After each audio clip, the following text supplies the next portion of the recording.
starts in 5, 4, 3, 2, 1, go.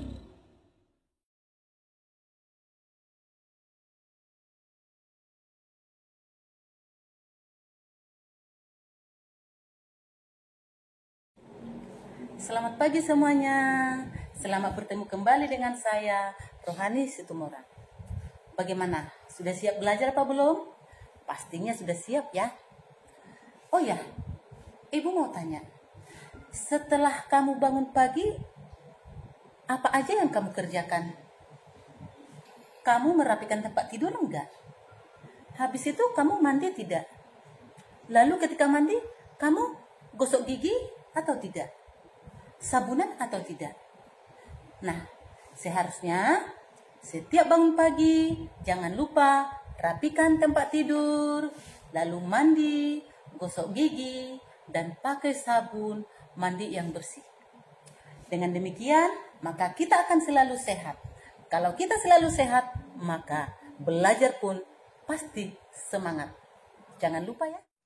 Baiklah.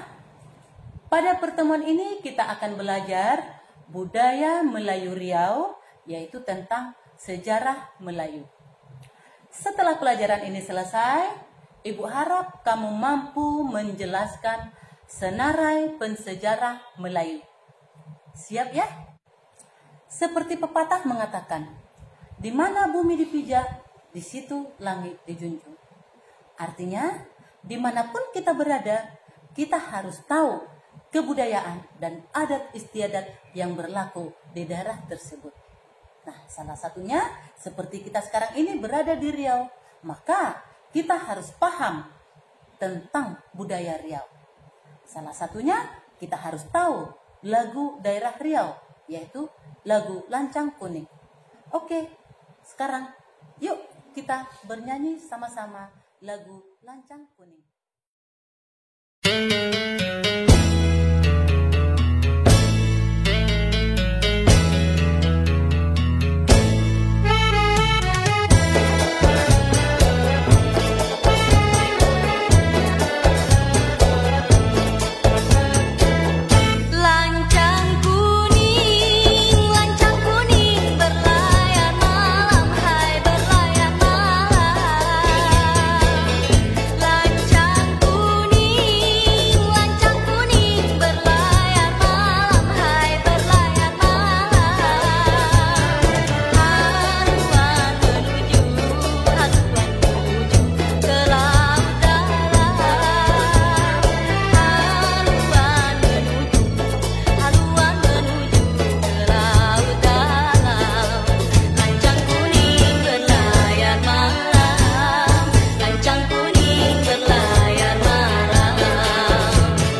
Wow, asik ya lagu Lancang Kuningnya. Setelah mendengarkan lagu Lancang Kuning, semakin semangat deh belajarnya. Baiklah, kita masuk lagi ke materi pelajaran kita ya. Kisah tentang sejarah Melayu merujuk kepada 3 kitab utama, yaitu yang pertama adalah Kitab Sulalatus Salatin. Sulalatus Salatin artinya adalah silsilah para sultan. Kitab Sulalatus Salatin ini ditulis oleh Tun Sri Lanang. Yang kedua adalah Kitab Tufat An-Nafis. Tufat An-Nafis artinya adalah bingkisan yang amat berharga. Tufat An-Nafis ini ditulis oleh Raja Ali Haji. Sedangkan yang ketiga adalah Kitab Hikayat Siak. Kitab Hikayat Siak ini ditulis oleh Tengku Sai. Ketiga kitab tersebut mengisahkan tentang apa yang terjadi pada abad ke-12 hingga ke-19 Masehi, yaitu dari masa pemerintahan Melaka hingga pada masa Kesultanan Siak Sri Indrapura. Kitab Sulalatus Salatin selesai ditulis pada abad 1612 Masehi, yang menyebutkan bahwa para raja dan sultan Melayu berasal dari keturunan Iskandar Zulkarnain, yakni raja yang menguasai sepertiga dunia. Tufat An-Nafis dan Hikayat Siak ditulis pada abad ke-19 Masehi.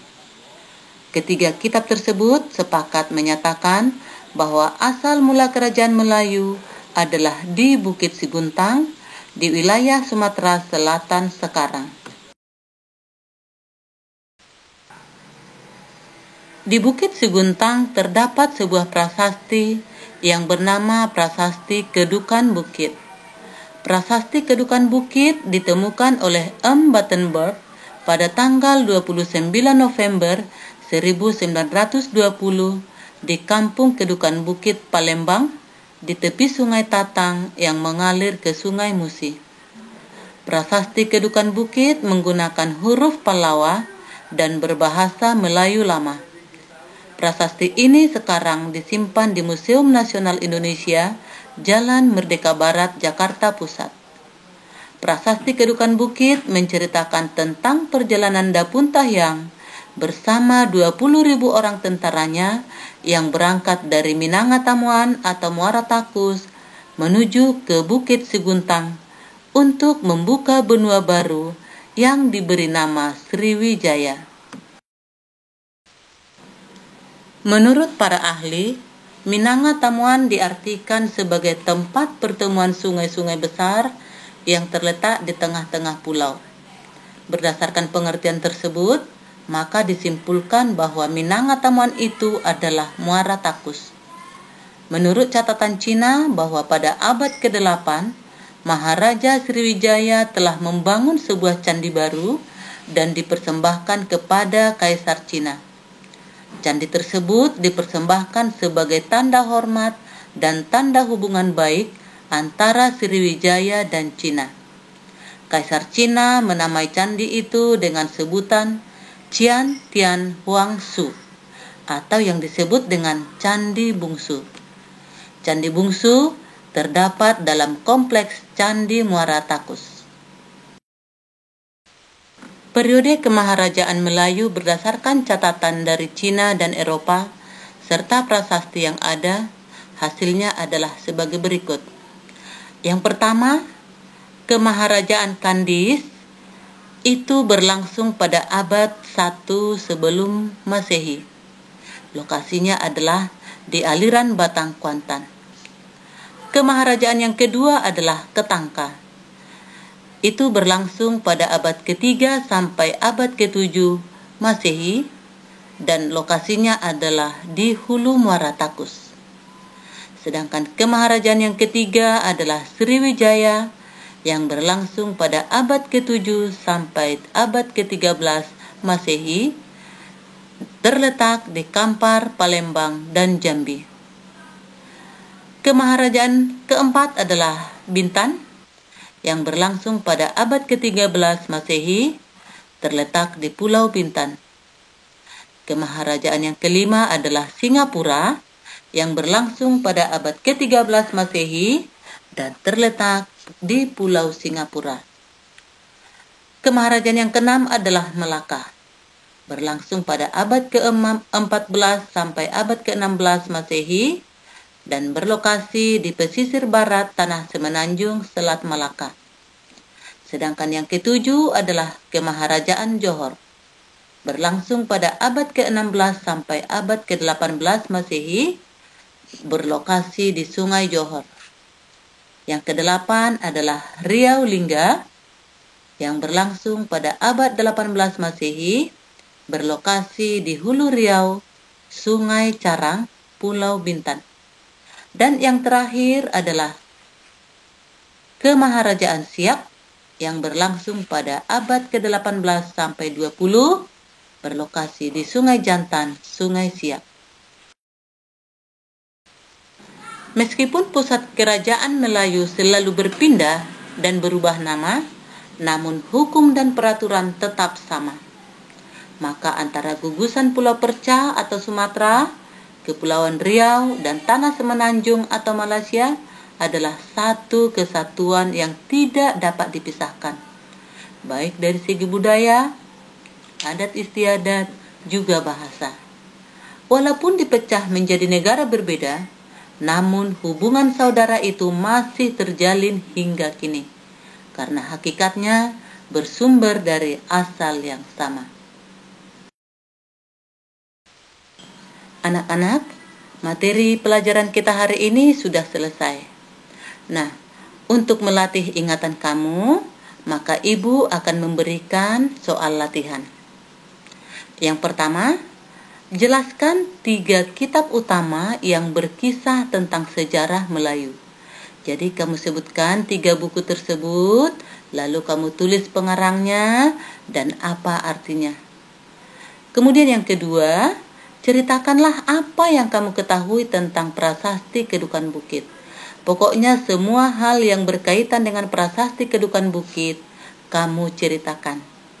Kemudian yang ketiga, jelaskanlah apa yang kamu ketahui tentang Minangatamuan. Jadi, hal-hal yang berhubungan dengan Minangatamuan, kamu ceritakan. Nah, latihan ini kamu kerjakan di buku latihan kamu ya. Oke, pertemuan kita kali ini telah selesai. Semoga apa yang telah Ibu jelaskan tadi dapat kamu pahami dan kamu mengerti. Baiklah, jangan lupa ya mengerjakan latihanmu. Sampai ketemu kembali di pelajaran berikutnya. Salam sehat.